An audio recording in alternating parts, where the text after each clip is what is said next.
ঝোলটা এখানে ফুটে গেলে এবার এর মধ্যে আমি মাছ অ্যাড করে দিচ্ছি।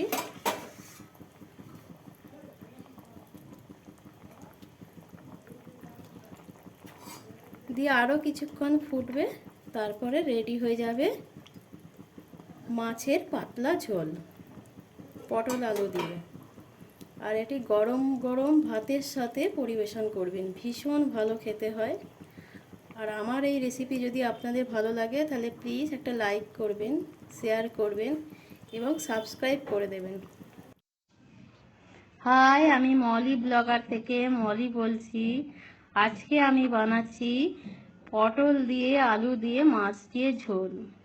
এই গরমের দিনে দুপুরবেলা গরম গরম ভাতের সঙ্গে ঝোল খেয়ে ভীষণ ভালো লাগবে। চলুন দেখে নিই রেসিপিটা আমি কিরমভাবে বানাচ্ছি। প্রথমে আমি কড়াই বসিয়ে কড়াইটা একটু গরম করে এবার তার মধ্যে সর্ষের তেল দিচ্ছি। সর্ষের তেল একটু গরম হবে, এবার তার মধ্যে আমি অল্প হলুদ গুঁড়ো ও নুন দেবো। দিয়ে সর্ষের তেলটা ভালো করে গরম হয়ে যাবে, কারণ মাছটা তাতে জড়িয়ে যাবে না। এবার আমি এর মধ্যে 2 পিস মাছ নিয়েছি। আমি মাছটা কাতলা মাছ নিয়েছি, আপনারা জ্যান্ত মাছ নেবেন আরও ভালো হবে। এবার আমি মাছগুলোকে তেলের মধ্যে ছেড়ে দিচ্ছি। প্রথমে মাছগুলো আমি ভালো করে ভেজে নেব। মাছগুলো একদিক ভালো করে ভাজা হয়ে গেছে, এবার দ্বিতীয় পিঠ ভালো করে ভাজছি।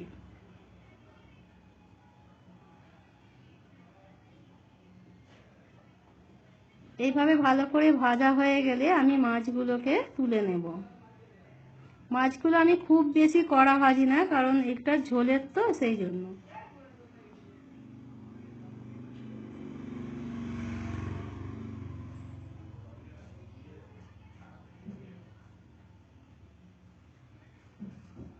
এবার আমি এই তেলের মধ্যেই অল্প পরিমাণ কালো জিরে অ্যাড করব।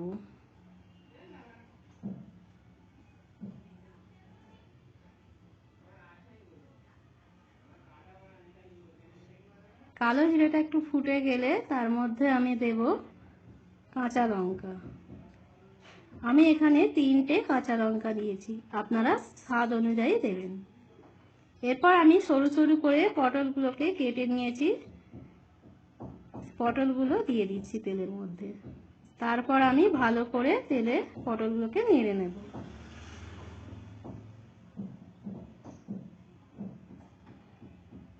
এইভাবে খানিকক্ষণ নাড়ার পর আমি পটলের মধ্যে অল্প লবণ অ্যাড করছি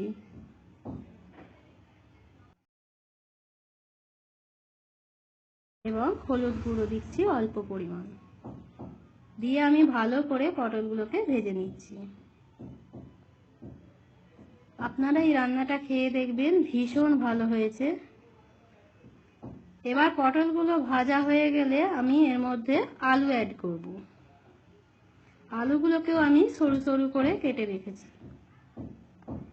আলুগুলো আমি সব দিয়ে দিচ্ছি, আপনারা পরিমাণ অনুযায়ী আলু পটল দেবেন। আমি এখানে 2টো আলু নিয়েছি। এবার ভালো করে নেড়ে নিয়ে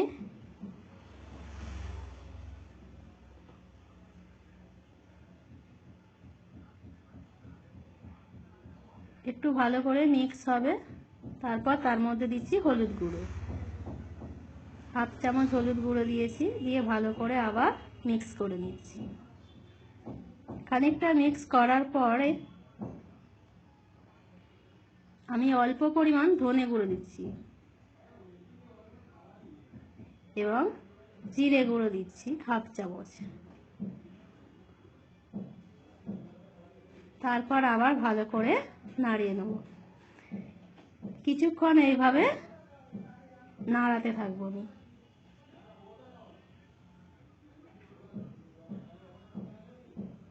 তারপর আমি জল অ্যাড করব। যেহেতু এটা ঝোল হবে সেজন্য আমি একটু বেশি পরিমাণ জল দিচ্ছি, কারণ জলটা ফুটবে, আলু সেদ্ধ হবে, সেই জন্য বেশি করে একটু জল দিচ্ছি।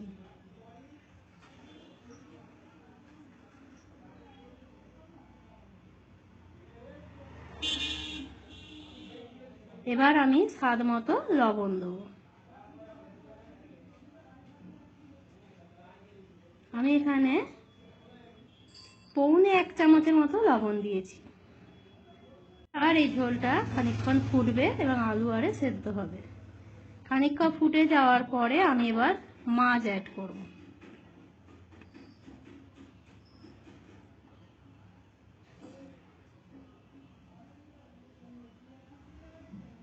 মাছগুলো দেওয়ার পরে আরও কিছুক্ষণ ফুটবে, তারপরে রেডি হয়ে যাবে মাছ দিয়ে পটল আলুর ঝোল।